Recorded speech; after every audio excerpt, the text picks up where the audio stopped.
Bom, dando continuidade aí ao nosso curso, nós paramos aqui na questão da drenagem. O que seria drenagem? O que é drenagem?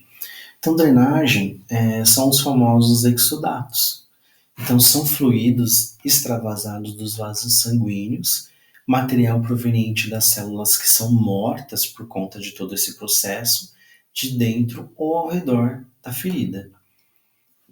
E esses exudatos, eles podem ser serosos, sanguinolentos, purulento, fibrinoso, ou ele pode ter reação mista, ou seja, ter mais de um desses tipos de exudato. Aqui fala um pouquinho de como é essa questão do seroso, e lá vai estar muito mais detalhado, vocês podem aprofundar, vocês podem pesquisar, tá? Então vocês podem dar uma olhadinha lá mais a fundo sobre a característica aí de cada um deles, tá? Aqui fala, né, de todos eles. Coloração. Então, quando eu pego um paciente com uma lesão que tem exudato, é muito importante a questão da coloração. Eu preciso saber e avaliar a coloração. É muito importante, porque isso eu preciso passar para o médico. Então aqui fala assim, ó, a coloração do exudato depende do tipo de exudato e pode ser característica do pigmento específico de algumas bactérias. Por isso que é interessante eu passar para o médico como é que tá, né, o aspecto desse exudato e colocar na anotação de enfermagem, que através dessa informação ele vai mais ou menos ter noção de qual tipo de bactéria aí esse paciente aí tá bom? Aí ela pode ser esbranquiçadas, amareladas, esverdeadas. Então, muito importante eu passar para o médico a coloração desse exudato. E não só passar, como anotar também. E através dessa informação, aí ele pode ali atuar em qual antibiótico que vai utilizar, tá? E a gente também pode entrar com os produtos que tem aí combate aos micro-organismos, às bactérias. O odor, é importantíssimo também falar, proveniente de produtos aromáticos produzidos por bactérias e tecidos em decomposição. Então devemos observar se o exudato tem cheiro ou não, ou seja, é inodoro ou não. Então, geralmente os exudatos fétidos são aqueles que estão bastante infectados. Então eu preciso passar para o doutor. Doutor, ó, o paciente tem uma lesão por pressão, e aí você vai falar, né? Com bordas assim, assim, assim, assado, tá na região tal, tem tantos diâmetros de profundidade, de largura, o paciente está aplicando tais produtos nessa região, a alimentação dele está sendo acompanhada pela nutricionista, essa lesão está com o exudato esbranquiçado, o amarelado, o esverdeado, não tem odor, porque o médico vai ajudar a gente também. Por mais que nós enfermeiros, estomoterapeutas ou enfermeiros, porque o enfermeiro também tem aí o conhecimento das questões do curativo. Óbvio que o estomoterapeuta ele vai ter um conhecimento um pouco a mais, né, em relação a essas questões, mas o médico ele vai ajudar o enfermeiro aí nas condutas. Não é porque o enfermeiro estomoterapeuta que o enfermeiro vai ser o dono da razão e vai né, fazer com que cicatrize essa lesão. Não, é um conjunto de profissionais envolvidos, o enfermeiro, o técnico de enfermagem, o médico, o nutricionista. Então é uma equipe multidisciplinar que vai estar ali ajudando nessas questões. Então é importantíssimo passar para o médico aí. Aqui fala um resuminho das orientações do processo de avaliação, que também está na apostila, né? Então vocês vão estar aqui vendo a questão de como eu coloco na anotação de enfermagem. Então, aspecto: seroso, sanguinolento, purulento, fibrinoso, ausente, pequena, grande quantidade, média quantidade, a coloração amarelada, esbranquiçada, esverdeada, enfim. Tenho que colocar a características desses exudatos, tá?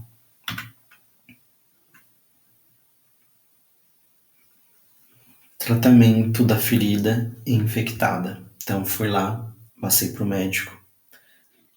Estamos fazendo o curativo de forma adequada, mas ele precisa tomar alguma coisa para que essa ajuda de dentro para fora auxilie a gente na cicatrização. Então, utilização de antibiótico. Então, o médico vai ali nos ajudar mediante essas informações que a gente vai dar. Muitos deles, às vezes, a gente acaba enviando fotos ou eles acabam vendo presencialmente essas lesões e ele vai ajudar aí qual o melhor antibiótico vai ser feito para esse paciente, tá?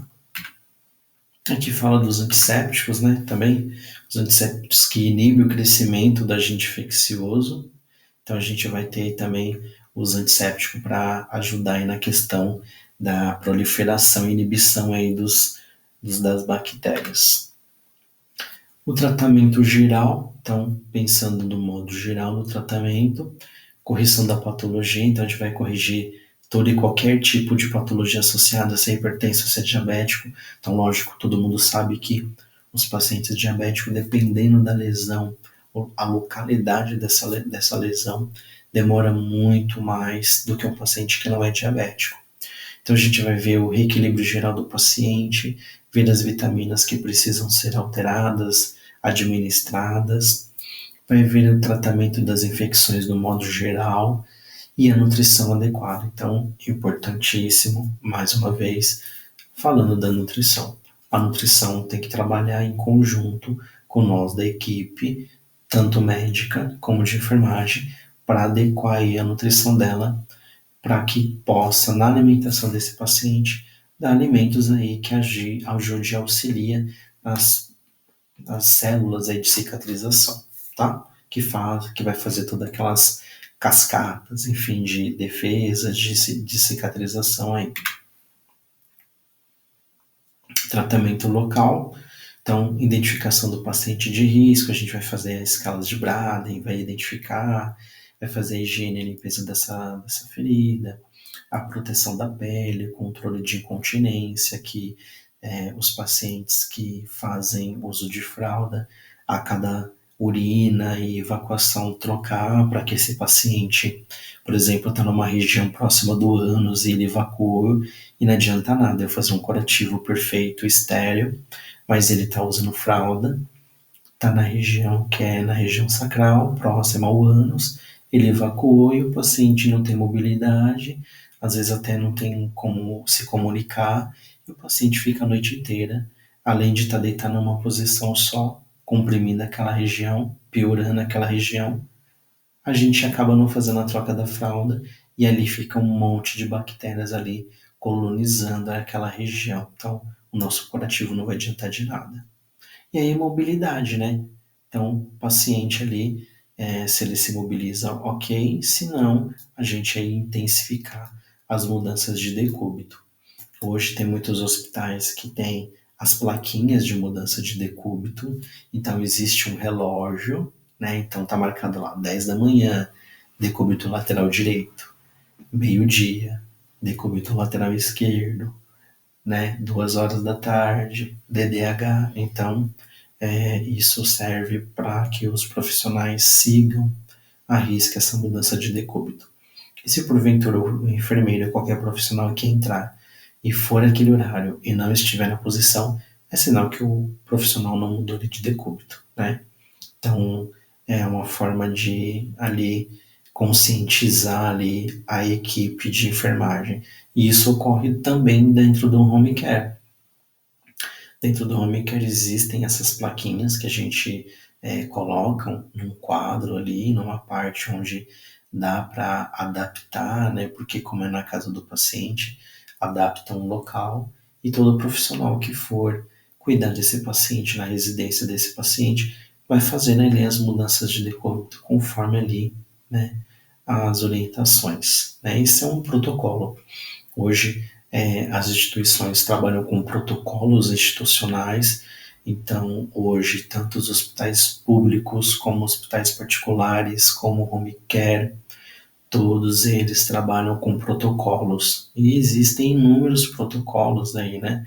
Protocolo de sepse, protocolo de dor torácica, as 6 metas internacionais da segurança do paciente, enfim, alguns, a própria instituição que institui, ou seja, ela que faz o seu próprio protocolo, né, mediante a demanda ali daquele grupo de pacientes. Então ela faz um levantamento e acha que precisa agregar alguma coisa. Então hoje os hospitais todos existem protocolos. Aqui tem os tipos de curativos, então tem os abertos, que ele é aberto, então geralmente incisões cirúrgicas com ponto. Quando há alguma cirurgia, o curativo, se ele estiver limpo e seco e não tiver nenhuma secreção, ele fica 24 horas, depois não precisa mais, né?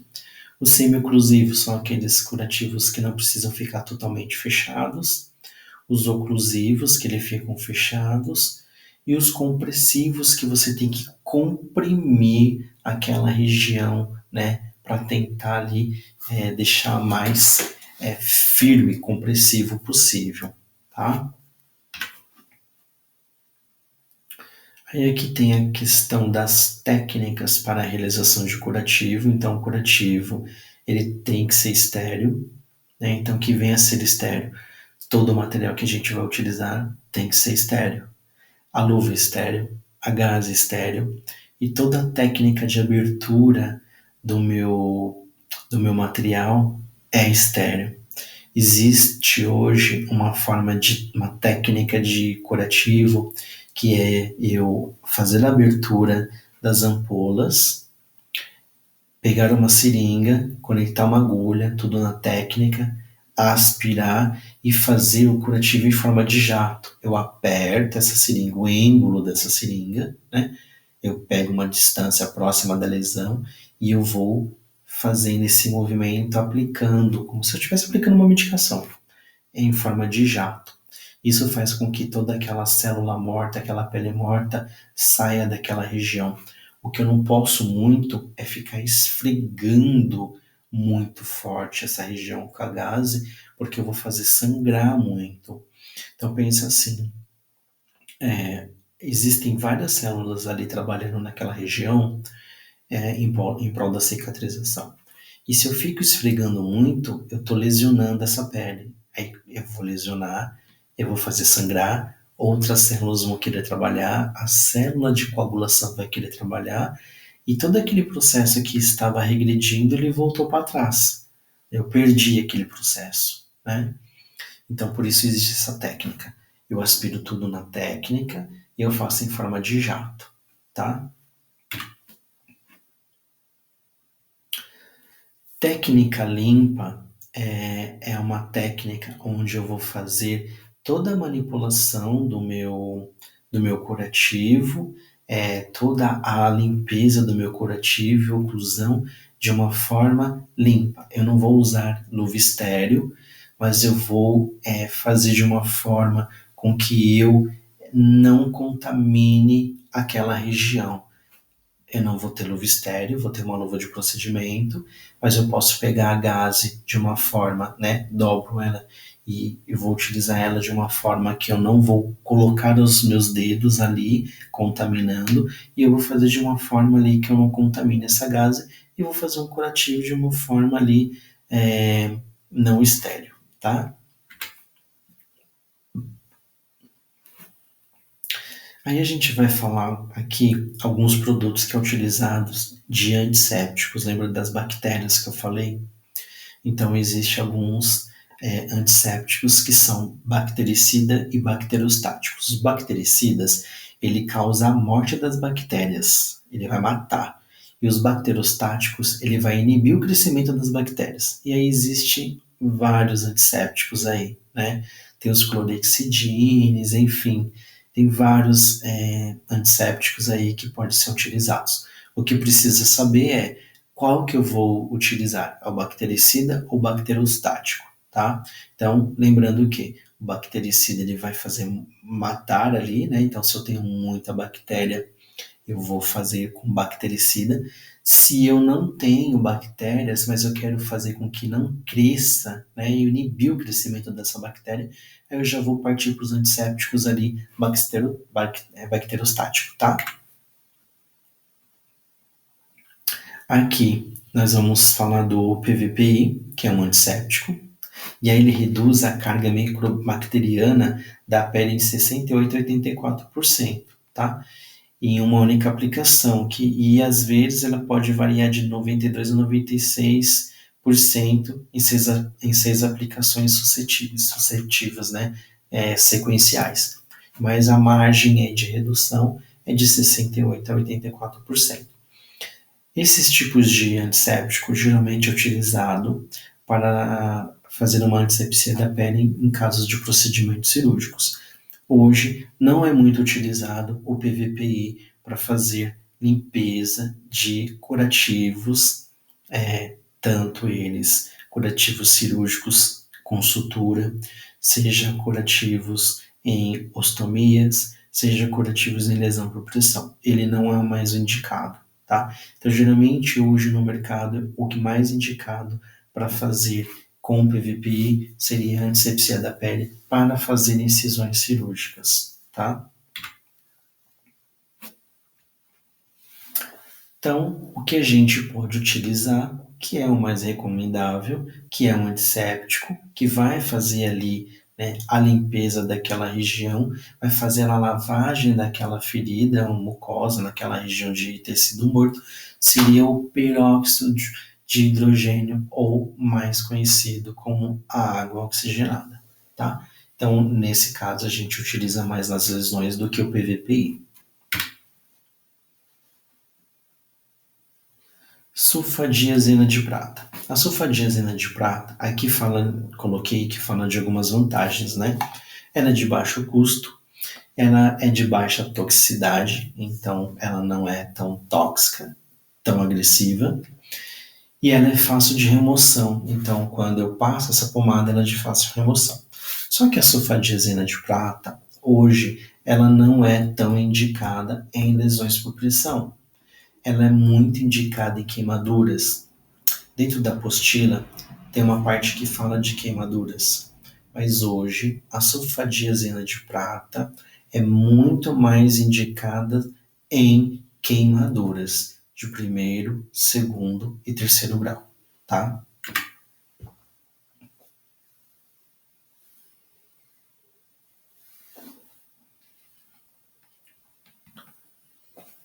Antissépticos industrializados, carvão ativado com prata.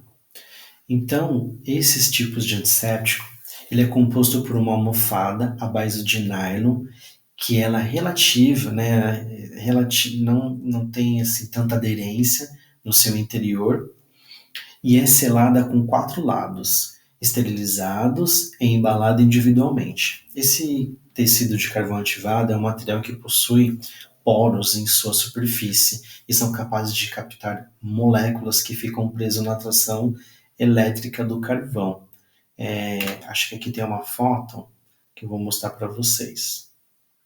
Aqui é o curativo carvão ativado. Existem 2 tipos de carvão ativado. O carvão ativado que é utilizado nos curativos. Então, esse carvão ativado é como se fosse uma gaze, e dentro existe uma placa, que é a placa do carvão, e ele é utilizado em feridas com exudato e odores fortes. Então, o paciente que tem uma lesão exudativa e com odor é indicativo o carvão ativado. Existe um carvão ativado que é em pó, que ele é utilizado para fazer lavagem gástrica, quando o paciente faz uso de medicamentos excessivos, com tentativa de suicídio, chumbinho. A gente tem o carvão ativado que ele é em pó, ele é diluído numa concentração com água, é passada uma sonda, você injeta esse carvão ativado para drenar essa substância que foi ingerida. Quando criança ingere produtos tóxicos, esses produtos de limpeza, enfim, Esse carvão ativado é outra coisa, tá? Então, o carvão ativado, ele é dessa forma aqui. Como que é a troca desse carvão ativado? Aí o fabricante fala que de 3 a 4 dias, tá? Mas, dependendo da situação, a gente pode deixar até 7 dias. Então, a gente tem os curativos primários e os secundários. Então, exemplo, o paciente está com uma lesão exudativa e muito fétida. Então, dentro da lesão, que é o leito da ferida, eu vou usar esse carvão ativado e eu coloco ele. Ele vai absorver esse líquido, porque ele é como se fosse uma esponja. Esse carvão ativado ele vai absorver, ele vai captar por conta das moléculas de carvão que ele tem e ele vai tirar aquele odor fétido. Então, quando eu coloco ele, eu vou colocar gaze em cima dessa placa e micropore ou película transparente. E eu vou deixar 7 dias. Vai depender de ser menos dias ou não se esse exudato estiver muito forte, se estiver exudando muito. Então, quem vai avaliar? O enfermeiro vai avaliar se esse curativo está muito exudativo e se ele convém deixar mais dias ou menos dias. Quando esse curativo que você colocou e colocou a gás em cima e a película transparente, ou dependendo do hospital não tem, o micropore, a partir do momento que está extravasando para essa película ou para o micropore, é o momento de tirar. Então, pode ser que em 2, 3 dias, dependendo desse exudato, eu precise trocar. Se ele não for muito exudativo, eu vou trocar o secundário. Então, imagina, eu coloco a placa no leito da ferida, essa placa aqui, ó, eu coloco no leito da ferida, e em cima eu vou colocar a gaze. Essa placa chama-se curativo primário. Primário é que ele vai primeiro, que ele está em contato com a lesão. E o secundário é a gaze. Essa gaze que eu estou colocando em cima dessa placa aqui, ó, aqui eu vou trocar todo dia. Então, o carvão ativado fica 7 dias, até 7 dias, tá? O fabricante fala 4, mas eu posso deixar até 7. Eu vou colocar essa placa, a gás. Todos os dias eu vou tirar a película transparente ou o micropore, tiro essa gase, deixo o carvão e ponho outra gase. E aí eu consigo avaliar se esse carvão ele está muito exudativo ou não, que aí eu vou fazer a troca ou não desse carvão. Espero que vocês tenham entendido como funciona o primário e o secundário, tá?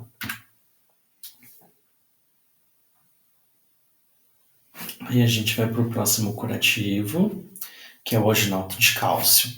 Ele também serve, gente, para feridas exudativas. Só que nesse caso, ele não é indicativo para feridas exudativas que têm odor, porque o que tem odor, o mais indicado é o carvão ativado, tá? Então, sempre que tiver uma ferida exudativa com odor, o carvão ativado. Põe o carvão ativado, a gaze, película ou micropore. Quando for trocar o curativo, se ele não tiver muito exudativo, o carvão ativado, troco só a gaze e todo dia eu vou trocando. Quando eu vou trocar o carvão ativado? Entre 4 e 7 dias, tá?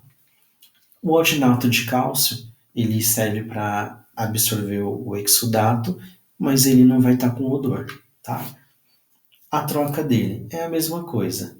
De 4 a 7 dias, o fabricante recomenda 4 dias, é a mesma coisa. Primário, o alginato, a gase o secundário, película ou micropore. Todos os dias eu vou trocando só a gase, tá?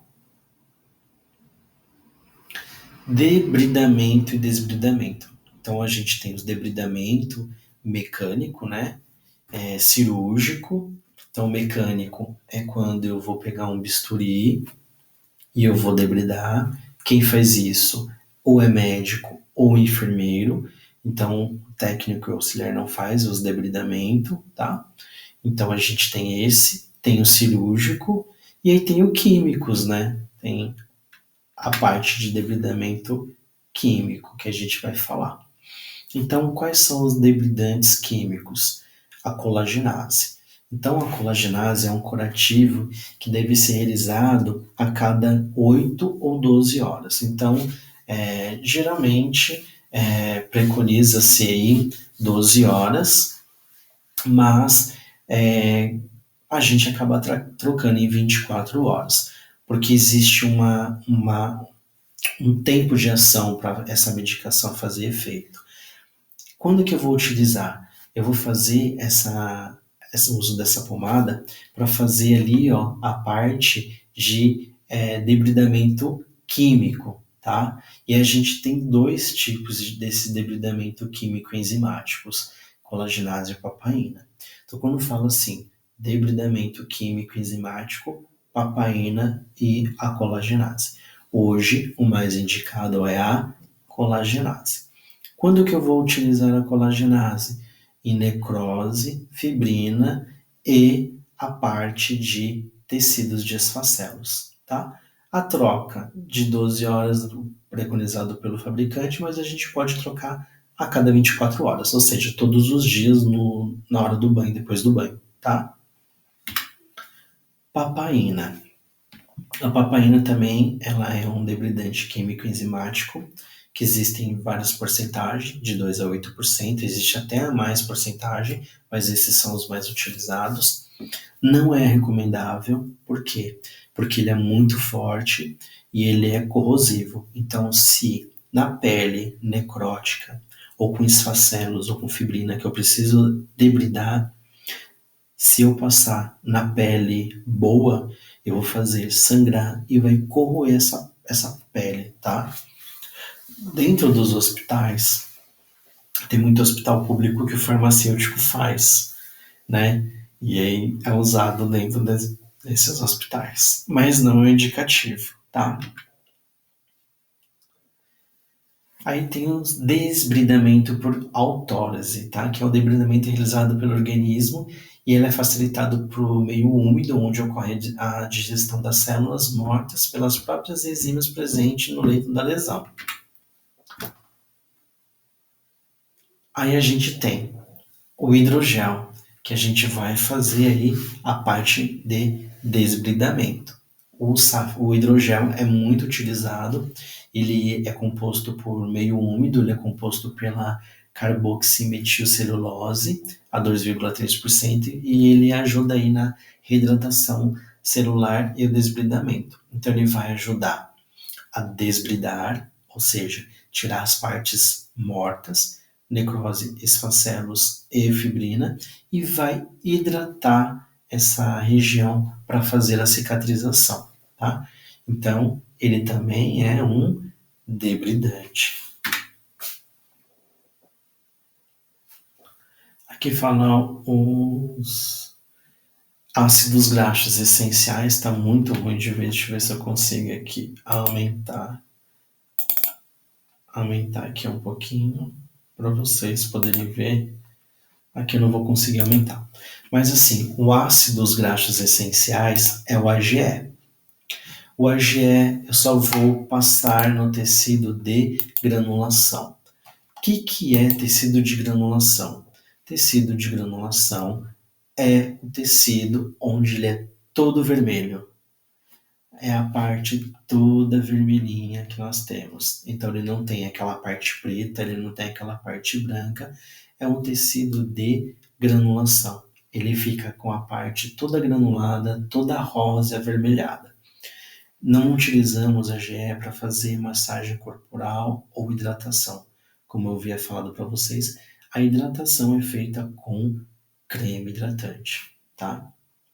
Posso utilizar o AGE e um outro produto junto? Posso. Isso vai depender de como é que está essa lesão. Então, exemplo. No leito da ferida, que é dentro do leito dela, está com necrose. Então, eu vou utilizar colagenase. Nas bordas, está com granulação. Eu vou utilizar AGE, certo? A gente vai parar por aqui, dar uma pausa e aí a gente volta depois com o término das nossas aulas, tá bom?